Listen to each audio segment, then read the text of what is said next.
공장 용지를 사들인 데 이어 팔리지 않은 공동주택 용지도 매입하기로 해 예산으로 빚을 갚는 악순환이 되풀이되고 있습니다. 전라북도가 임실에서 전주를 거쳐 인천공항으로 가는 공항버스 파기환송심에서 승소했습니다. 법원은 독점운행보다는 경쟁운행을 통한 공익을 우선시했습니다. 한국전력이 송천 변전소 건립을 중단하고 팔북동에 지은 변전소를 활용해 전주 북부권에 안정적인 전력을 공급하겠다고 밝혔습니다.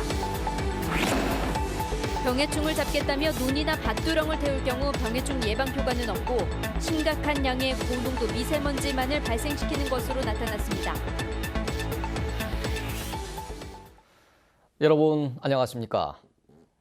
김제시가 지평선 산업단지에 조성한 공동주택 용지가 있습니다. 김제시는 이미 600억 원이 넘는 자체 예산으로 미분양 용지를 매입한 적이 있습니다. 이번에도 공동주택 용지가 팔리지 않자 김제시 예산으로 땅을 사들이기로 했습니다. 자치단체 살림을 이런 식으로 해도 되는 건지 권대성 기자가 보도합니다.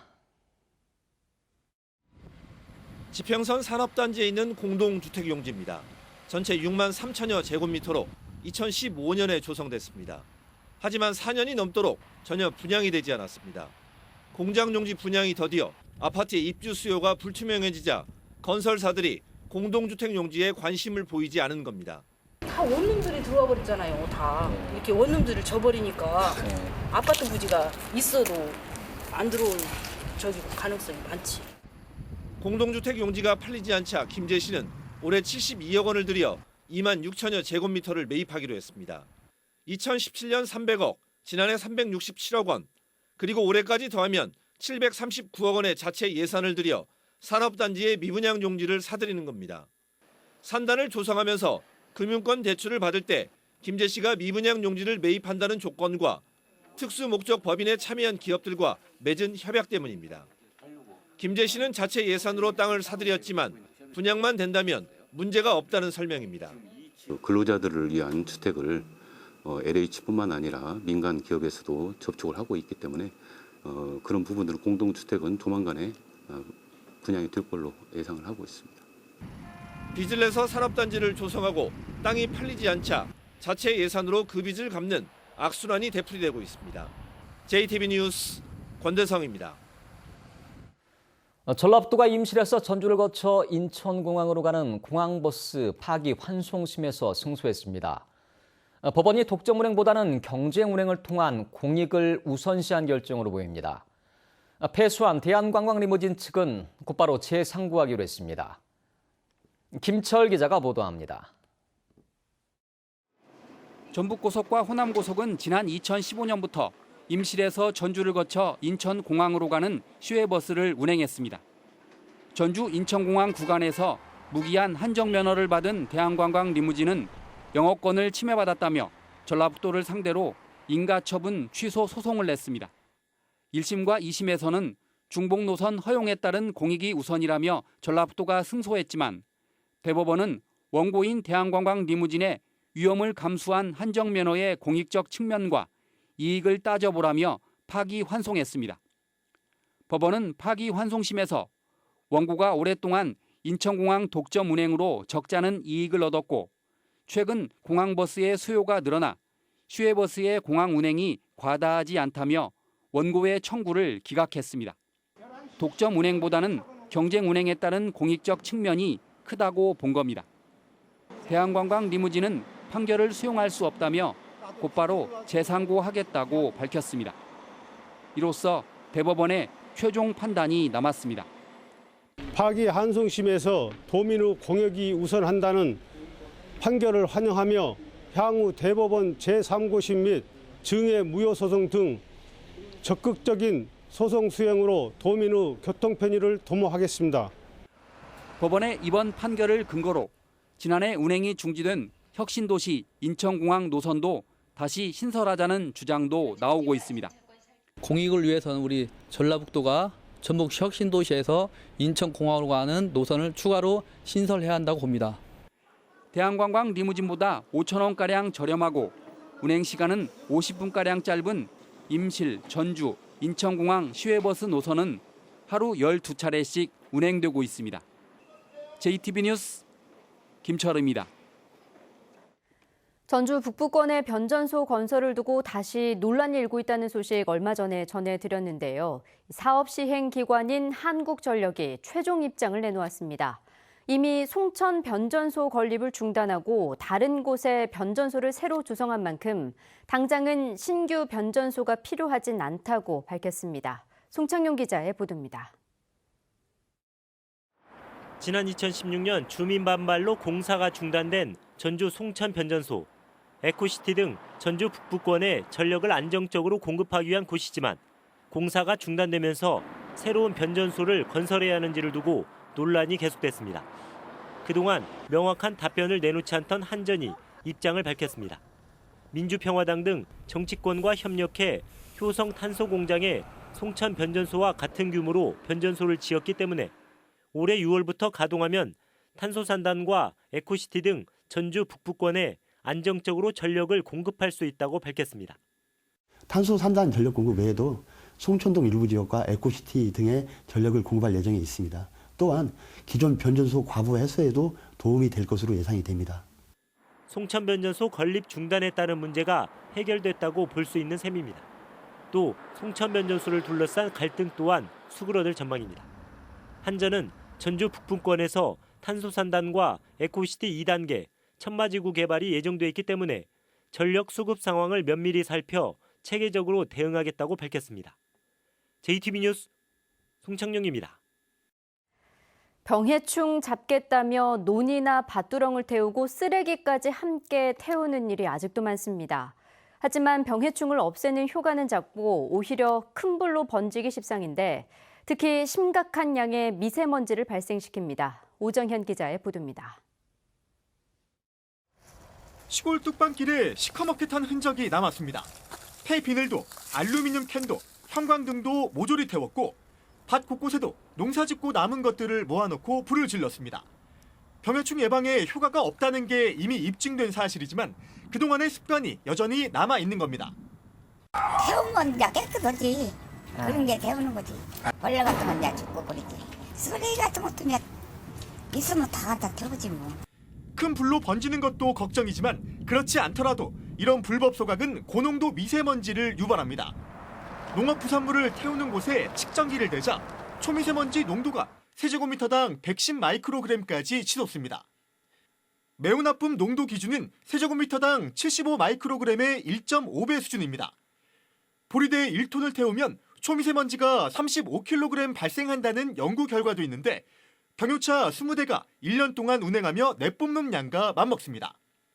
자동차라든지 그 사업장의 경우는 열 효율을 올리기 위해서 완전 연소 조건으로 연소를 시키고 또 저감 시설을 하고 있기 때문에 상대적으로 오염물질의 배출량이 작아지는데 농업 잔재물의 경우는 불완전 연소가 발생하고 또 연소 과정에서 입자의 크기가 작은 미세한 입자가 발생하기 때문에 인체에 훨씬 문제가 된다고 볼 수 있습니다. 심각한 고농도 미세먼지를 일으키는 불법 소각. 자신의 건강을 위해서라도 해서는 안 되는 일입니다. JTB 뉴스 오정현입니다. GM 군산 공장이 문을 닫고 현대차의 생산 물량이 큰 폭으로 줄면서 도내 협력업체들이 큰 어려움을 겪고 있습니다.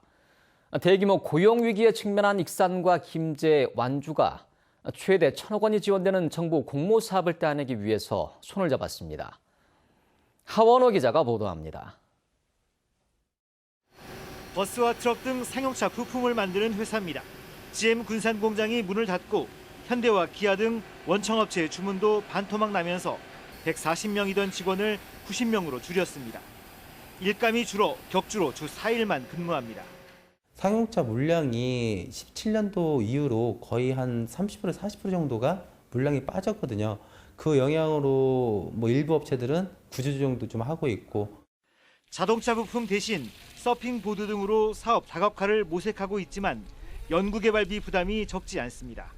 자동차 협력업체가 많은 익산과 김제, 완주 등 인근 시군이 같은 고통을 겪고 있지만 고용 위기 지역으로 지정돼 있지 않다 보니 정부 지원도 받지 못하고 있습니다.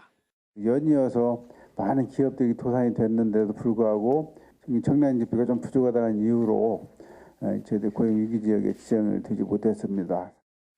이들 3개 시군이 전라북도와 손을 잡고 고용 안정 선제 대응 패키지 공모 사업에 도전장을 냈습니다. 이 정부 공모사업에 선정되면 앞으로 5년간 최대 1,000억 원 규모의 국가 예산을 지원받습니다. 연구개발을 통해 기존 산업을 고도화하고 새로운 산업 기반을 구축하면 만여 개의 일자리가 생길 것으로 기대하고 있습니다. 어떤 협력업체들의 고용 유지 부분, 이런 부분들 해소에 중점을 두고 나아가서 고용 안정을 강력하게 대응하는 데 가장 경쟁도 치열합니다. 전국적으로 20개 안팎의 컨소시엄이 도전장을 내밀었는데 이 가운데 4곳가량만 선정됩니다. 정부는 다음 달 중순쯤 고용안정 선제 대응 패키지 사업의 대상 지역을 발표합니다. JTB 뉴스 하원호입니다. 올해 처음으로 시행되는 농민 공익수당 지급을 위해서 다음 달 1일부터 4월 말까지 신청 접수가 이루어집니다. 지원 대상은 2017년 12월 31일부터 도내 농업 경영처를 두고 1,000제곱미터 이상의 농지를 경작하는 농가로 도내에선 10만 2천 농가에 모두 613억 원가량이 지급될 것으로 보입니다. 전라북도는 4월 말까지 접수를 받아 부적격자를 걸러낸 뒤 오는 9월 대상자를 확정해 한 농가당 60만 원을 일괄 지급할 계획입니다.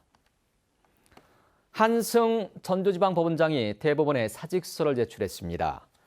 전주지법은 다음 달 13일이 법원 정기 인사며 사직 희망자는 인사 전에 사표를 내야 한다는 내부 방침이 있어서 한승 법원장 스스로 결정한 일이라고 설명했습니다. 한승 법원장은 1988년 사법연수원을 수석으로 수료한 뒤 법원 행정처 사법정책담당실장, 대법원 수석재판연구관 등을 거쳤습니다. 군산시가 올 들어 처음으로 군산사랑 상품권 판매를 시작했습니다.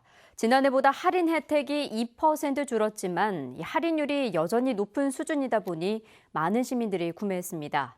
하지만 불만도 작지 않습니다. 김진영 기자입니다. 올해 첫 군산사랑 상품권 판매가 시작됐습니다. 판매 할인율이 10%에서 8%로 줄었지만 여전히 높은 수준이다 보니 상품권을 사려는 사람들로 발 디딜 틈이 없습니다. 총 금액 69만 원인데요. 8% 할인 받으셔가지고 63만 4,800원 받을게요. 설 명절을 앞두고 차례상 비용을 아끼기 위해 상품권 구매에 나선 시민들은 줄어든 할인 혜택에 아쉬움을 드러냅니다. 아쉽긴 하지만 이것도 고맙지. 안 주면 어떡하겠어요. 군산조선소와 GM 군산공장 폐쇄로 인한 여파에서 아직 벗어나지 못했는데 할인율만 내렸다는 볼멘 소리가 나옵니다. 어렵다고 군산이 이거 발부 안 했어요 원래. 근데 이리로 충청도랑 일이랑도 이걸 발부하더만요. 근데 그런 데는 10%인가는 모르지만 여기서 10%다가 또 7%인가 8%인가 올려주니까 좀 서운하죠. 지난해 4천억 원어치가 발행된 군산사랑 상품권은 침체된 지역 경제를 살리는 효자 노릇을 했습니다. 군산시는 그러나 10%의 구매 할인율 유지를 위해 240억 원의 예산을 사용했습니다. 막대한 예산이 재정 부담으로 작용하자 올해 할인율 인하를 결정했습니다. 올해 군산사랑 상품권 발행 규모는 3천억 원으로 할인율에 따라 군산시가 부담해야 할 예산은 120억 원에 이릅니다. 여전히 부담스러운 금액입니다. 군산시는 시장 상황을 살펴가며 할인율 축소를 확대해 나갈 방침입니다. 그러나 상품권 발행으로 근근히 버티고 있는 지역 골목 상권이 타격을 받을 수 있다는 우려도 나오고 있어 신중한 결정이 뒤따라야 할 것으로 보입니다. JTB 뉴스 김진영입니다. 전북도 의회를 비롯한 전국 시도의회 의장들이 공공보건의료대학 설립 법안의 국회 통과를 촉구했습니다. 이들은 남원에 신설될 공공보건의료대학이 지역의 의료 격차를 해소하고 양질의 의료 서비스를 제공할 수 있다면서 현재 상임위에 계류 중인 관련 법률이 시급히 국회에서 통과돼야 한다고 주장했습니다.